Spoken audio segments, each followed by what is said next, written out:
पूरे झारखंड के मस्तक पर आज प्रश्न चिन्ह लगाने वाली बैठी हुई सरकार हेमंत सोरेन की सरकार है। इस सरकार से, हेमंत सोरेन की सरकार से राज्य की जनता निजात पाना चाहती है, निजात पाना चाहती है।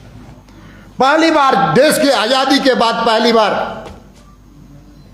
कोई मुख्यमंत्री को ईडी समन किया है, जिसके चलते 3.5 करोड़ जनता के मस्तिष्क नीचे हुआ है।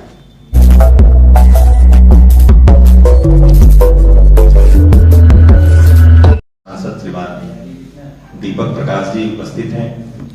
मैं आज की प्रेस वार्ता में उनका स्वागत करता हूं।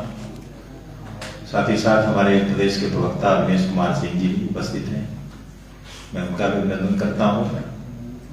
और आज के संदर्भ में आप सबके बीच अपनी बात रखने के लिए मैं माननीय प्रदेश अध्यक्ष जी से आग्रह करता हूं कि अपनी बात आप सबके बीच में रखें। माननीय प्रदेश अध्यक्ष,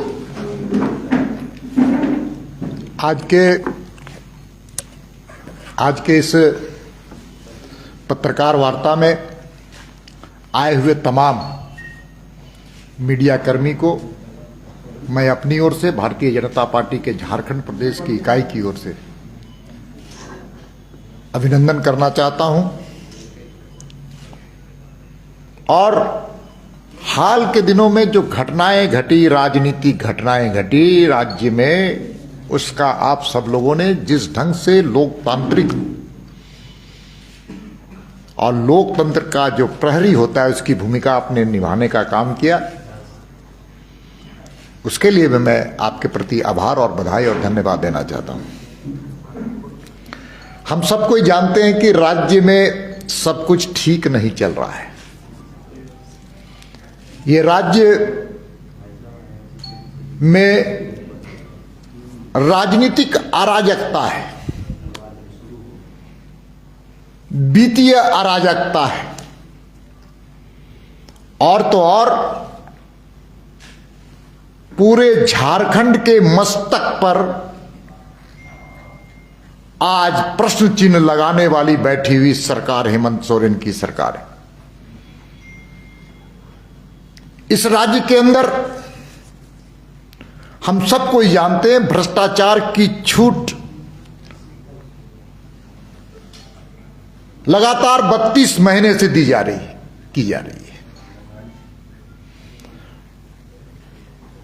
भ्रष्टाचार के काले कारनामों का इतिहास रचने वाली सरकार का नाम है हेमंत सोरेन की सरकार।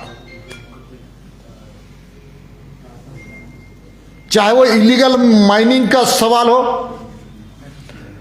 टेंडर मैनेज करने का सवाल हो, चाहे झारखंड के जितने विभाग हैं उन विभागों में अगर आप हाथ डालिएगा तो सिर्फ काजल ही काजल नजर आएगा। और इसी के कारण जो सत्ता में रसूख रखने वाले लोग थे, चाहे वो प्रशासनिक पदाधिकारी हो, चाहे सत्ता के दलाल, जो सत्ता के कॉरिडोर में घूम रहे थे, वो भ्रष्टाचार में लिप्त थे और जिसके कारण उनको आज जेल की यात्रा सहनी पड़ रही है। वे कौन लोग हैं? उनका संरक्षण कौन दे रहा था? इन संदर्भ में लगातार भारतीय जनता पार्टी झारखंड प्रदेश की इकाई, जिला की इकाई, मंडल की इकाई और हमारी बूथ की इकाई लगातार इन विषयों को लेकर के जनता की आवाज, जनता की अभिव्यक्ति बनकर के सड़कों पर उतरी हुई थी। चाहे वो भ्रष्टाचार का मामला हो, कानून व्यवस्था का मामला हो, तुष्टीकरण की राजनीति का मामला हो, और अब सब कोई जानते हैं जिसके कारण भारतीय जनता पार्टी के कार्यकर्ताओं को यातना भी सहनी पड़ी, फर्जी मुकदमे भी राज्य के सरकार के द्वारा की गई। लेकिन भारतीय जनता पार्टी हार नहीं मानने वाली है और ना हार मानती। हम लगातार संघर्ष कर रहे हैं और आगे भी संघर्ष करते रहे।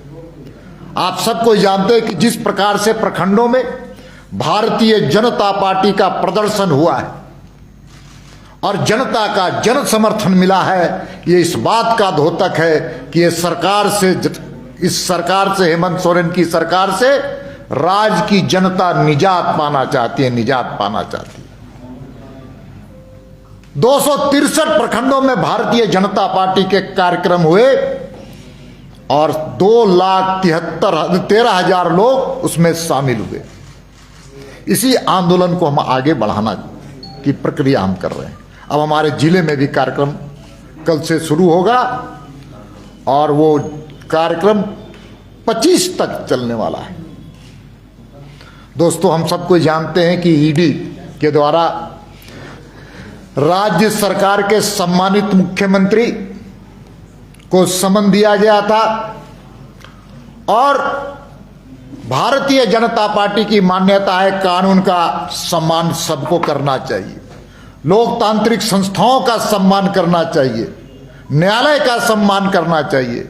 लेकिन जिस प्रकार से सत्ताधारी दल, चाहे वो झारखंड मुक्ति मोर्चा हो, कांग्रेस हो और आरजेडी के नेताओं ने जिस प्रकार से राजनीतिक नौटंकीबाजी करने का काम किया और ऐसा जनता के सामने अपने आप को पेश करने का काम किया जैसे लगता था कि देश की आजादी की लड़ाई लड़ करके वो आ रहे हैं।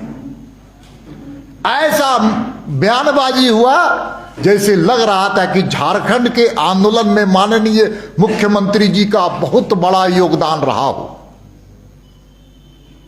ऐसा महसूस हो रहा था जैसे वो भ्रष्टाचार के खिलाफ संघर्ष करके बयानबाजी कर रहे। ऐसा महसूस हो रहा था कि राज्य की जनता को राहत देने का वो काम करके आए थे। अरे वो तो गए थे भ्रष्टाचार के आरोप में। बड़ा दुखद बात। हर झारखंड जो वर्तमान राज्य की सरकार है, वो राज्य की सरकार लगातार काले कारनामों का इतिहास बनाने वाली सरकार है। महिलाओं के अनाचार के सवाल पर दुनिया में भारतवर्ष में प्रथम, हत्या के मामले में भारत में प्रथम और विकास के मामले में पूरी तरह से शून्यता। ये हम नहीं कह रहे हैं, जो भारतवर्ष के जो सर्वेक्षण जो आए हैं वो बहुत ही घोर आपत्तिजनक, अपमानजनक है झारखंड के लिए। और तो और एक नया रिकॉर्ड भी यहां पर बनाने का काम इस राज्य के मुखिया ने किया। पहली बार देश की आजादी के बाद पहली बार कोई मुख्यमंत्री को ईडी समन किया है, जिसके चलते 3.5 करोड़ जनता के मस्तिष्क नीचे हुआ है। आज भी जो कुछ मुख्यमंत्री जी को भूलने की भी आदत हो गई है। वे पंकज मिश्रा को पहचानते नहीं, वे अमित अग्रवाल को भी नहीं पहचानते, पूजा सिंघल को भी नहीं पहचानते और दाऊ यादव जो आज फरार है, वो फरार है कि फरार करवाया गया है। ये भारतीय जनता पार्टी की मांग है कि जल्द से जल्द उसको गिरफ्तार किया जाए। कई बातें दाऊ यादव के गिरफ्तारी के बाद चीजें आएंगी। इसलिए आज मैं इतना ही कहना चाहता हूं कि नगर निगम के चुनाव की घोषणा हुई है और नगर निगम की चुनाव की घोषणा होने वाली है, और नगर निगम की चुनाव की घोषणा बिना पिछड़े वर्ग को आरक्षण दिए की जा रही है। राज्य की सरकार एक तरफ पिछड़ों का मसीहा बनने का प्रयास करती है, तो दूसरे तरफ से नगर निगम में पिछड़ों के अधिकारों से वंचित करते हुए चुनाव की घोषणा करने जा रही है। दूसरे तरफ आप सब कोई जानते हैं कि नगर निगम में जब से ये सरकार बनी है, हेमंत सोरेन की सरकार, तब से होल्डिंग टैक्स में इजाफा हुआ है। जो वाटर कनेक्शन था उसमें इजाफा हुआ है, नागरिक सुविधाओं का अभाव हुआ है और नगर निगम के चुनाव में सामाजिक समरसता को भी तोड़ने का ये षड्यंत्र कर रहे हैं। इसलिए भारतीय जनता पार्टी की मांग है कि पिछड़ों का अधिकार को वंचित न करते हुए पिछड़ों के अधिकारों के साथ युक्त ये चुनाव हो। साथ ही साथ हम सब जानते हैं कि राज्य में मुख्यमंत्री जी इतना विधवा विलाप कर रहे हैं, राजनीतिक नौटंकीबाजी कर रहे हैं। थोड़ा इस राज्य की गवर्नेंस के बारे में भी वो थोड़ा विचार करें कि किस प्रकार से प्रधानमंत्री जी के द्वारा भेजे हुए नितांत आवश्यक लोगों के लिए गरीब कल्याण अन्न योजना में मात्र 12% लोगों को अक्टूबर में लाभ देने का काम किया गया। मात्र 88% माल की कालाबाजारी हुई है इस राज्य में। 12% जो गरीब केंद्र से भेजे हुए अन्न है, प्रधानमंत्री गरीब कल्याण अन्न योजना, उनका 88% हिस्सा कालाबाजारी हुआ। और उस कालाबाजारी में इस सरकार में बैठे हुए सत्ताधारी दल का भी पूरी तरह से संरक्षण और समर्थन है। हम सब जानते हैं कि प्रधानमंत्री आयुष्मान योजना पूरे भारतवर्ष में सबसे बेहतर और गरीबों के स्वास्थ्य बेहतर करने के लिए ये योजना लाई गई थी, लेकिन यहां की सरकार ने इस योजना का नाम बदल देने का काम किया और मुख्यमंत्री आयुष्मान योजना बदल करके मुख्यमंत्री आयुष्मान योजना करने का काम किया। और जब से इस योजना का नाम बदला है तब से राज्य की सरकार अपने हिस्से की राशि हॉस्पिटल में नहीं देने के कारण गरीबों का इलाज नहीं हो पा रहा है। इसके दोषी कौन है ये मुख्यमंत्री जी बताना चाहिए। हम इसी प्रकार से कह सकते हैं कि बिजली की हालत पूरे प्रदेश में पूरी तरह से चरमराई हुई है। झारखंड की राजधानी रांची में मात्र 12 घंटे तक बिजली मिल पा रही है। बहरागोड़ा, साहेबगंज, राजमहल, संथाल परगना के कई हिस्से पर आज भी बिजली मात्र 2 से 3 घंटे मिल रही है। इसलिए मुख्यमंत्री जी, आप जो राजनीतिक नौटंकी कर रहे हैं उससे बेहतर है कि आप जनता के हितों का ध्यान रखते हुए बिजली कैसे बेहतर हो, अनाज कैसे पहुंचे, आयुष्मान योजना कैसे ठीक हो, इस पर विचार करना चाहिए। उसी प्रकार से रिम्स के बारे में आप सब जानते हैं, सबसे अच्छा मॉडल हॉस्पिटल बनाने की कल्पना हमारी रही है। आरएमसीएस से रिम्स करने की योजना इसी तहत थी। 400 करोड़ रुपया उसमें खर्च होता है। आज क्या स्थिति, हाईकोर्ट की टिप्पणी आ रही है। और यहां पर जो स्वास्थ्य मंत्री है क्या कर रहे हैं, मुख्यमंत्री जी क्या कर रहे हैं, हेल्थ सेक्रेटरी क्या कर रहे हैं। इसलिए पूरी तरह से पूरी राज्य में चरमराई हुई व्यवस्था है। हम सब कोई जानते हैं कि बिजली के अभाव में भी धनबाद में एक पेशेंट को टॉर्च से उसकी सर्जरी हुई। इस तरह से हम देखते हैं कि पूरी तरह से आदिवासी और पिछड़े समाज की और दलित समाज की चिंता व्यक्त करने वाली सरकार वास्तविकता में इसके अलग है। जो गरीबों को, गरीब छात्रों के लिए कल्याण विभाग के द्वारा आदिवासी और दलित समाज के लिए जो पोर्टल के माध्यम से जो उनको राशि मिलती थी, जिसको कौन राशि कहते हैं, अरे उन पोर्टल में छात्रों को, पोर्टल के माध्यम से छात्रों को कल्याण विभाग के द्वारा छात्रवृत्ति मिलती थी। उस छात्रवृत्ति आज लाखों छात्रों को नहीं मिल पा रही है क्योंकि पोर्टल खुल नहीं पा रहा है। गरीब छात्र आज परेशान है। दलित समाज, आदिवासी समाज के बच्चों को जो छात्रवृत्ति मिलती थी वो छात्रवृत्ति नहीं मिल पा रही है। और जिसके कारण लाखों बच्चों के भविष्य के साथ ये राज्य की सरकार खिलवाड़ कर रही है। मुझे याद है कि जब भारतीय जनता पार्टी की पहली सरकार बनी थी 2000 में, तो बच्चों के स्कूल में जो ड्रॉप आउट होता था उसको खत्म करने के लिए, कम करने के लिए बच्चियों को साइकिल देने की योजना थी। लेकिन दुर्भाग्य से राज्य की सरकार, वर्तमान राज्य की सरकार, जो बच्चियों के लिए साइकिल देने की जो योजना थी उसको भी आज खटाई में पड़ी हुई है, जिसके कारण बच्चियों को नहीं मिल पा रहा है। और तो और इस पूरी तरह से यहां पर राज्य में आज भ्रष्टाचार और कानून व्यवस्था और तुष्टीकरण की राजनीति पूरी तरह से फैली हुई है। इसलिए भारतीय जनता पार्टी ने तय किया है कि सभी जिलों में एक जीवंत, धारदार और एक संख्यात्मक दृष्टिकोण से अच्छा और बेहतर प्रदर्शन हम सभी जिलों में करने वाले हैं। और रांची से कल इसका हम लोग शुभारंभ करेंगे, जो 25 तारीख को दुमका में समाप्त होगा। इसलिए हमारी ओर से इतनी बात कहनी थी। एक बात और मैं आपको कहना चाहता हूं, लगातार राज्य की सरकार भारतीय जनता पार्टी पर आरोप लगाती है कि राज्य को अस्थिर करने का प्रयास किया जाता है। मैं उनको केवल स्मरण कराना चाहता हूं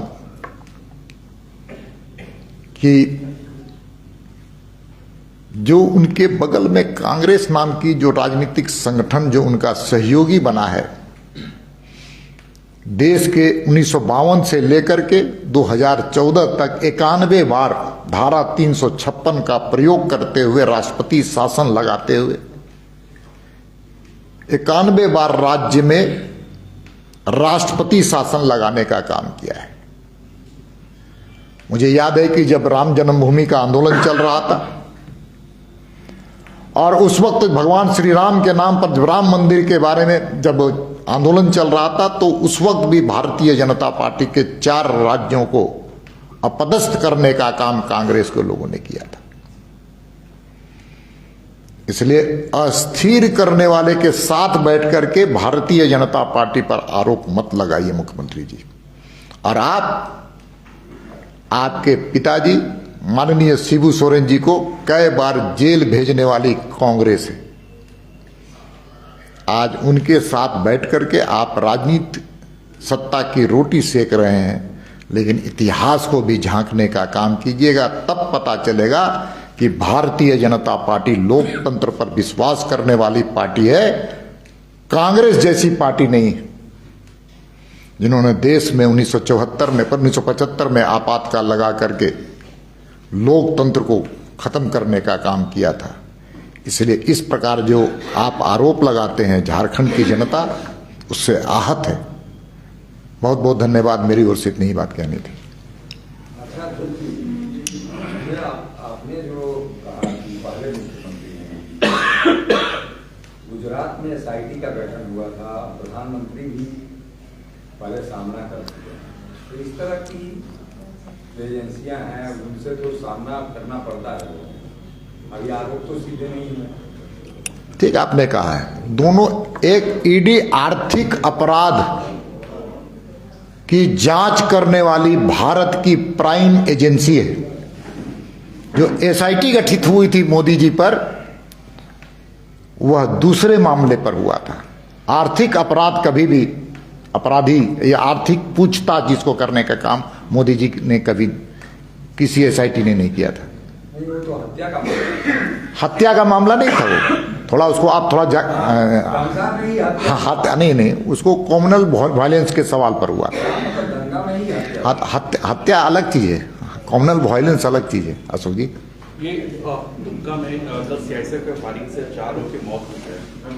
धनबाद में देखिए, कई लोग घायल भी हैं। किसी की भी हत्या होना, किसी को गोली से लगकर उसकी मौत होना, उसको हम अच्छा और बेहतर नहीं मानते हैं। लेकिन सच ये है कि पूरे प्रकरण की जांच होनी चाहिए और कोयला चोरी पर रोक लगनी चाहिए। सर, ये जेएमएम का एक नारा है, छेड़ोगे तो छोड़ेंगे। झारखंड मुक्ति मोर्चा ना इस राज्य, देखिए जब राज्य को अलग राज्य बनाने में जब अवसर आया था तो झारखंड मुक्ति मोर्चा ने एक नहीं 13 बार आंदोलन बेचने का काम किया था। 13 बार। उसी में नरसिम्हा राव की सरकार को बचाने का, उसी में जैक का, बूटा सिंह को रांची दौरा और उसमें इनके नेताओं के द्वारा संधि और समझौता होना। तो राज्य तो पहले बन चुका था और खरीदने वाला कौन था? कांग्रेस था। अरे भारतीय जनता पार्टी की सरकार, अटल जी की सरकार आई तब जाकर ये राज्य बना। इसलिए अलग राज्य बनाने का जो दावा करते हैं वो भूल जाइए। और दूसरी बात है, ये राज्य का आंदोलन, अलग राज्य का आंदोलन कोई शिबू सोरेन या झारखंड मुक्ति मोर्चा से शुरुआत नहीं हुई है।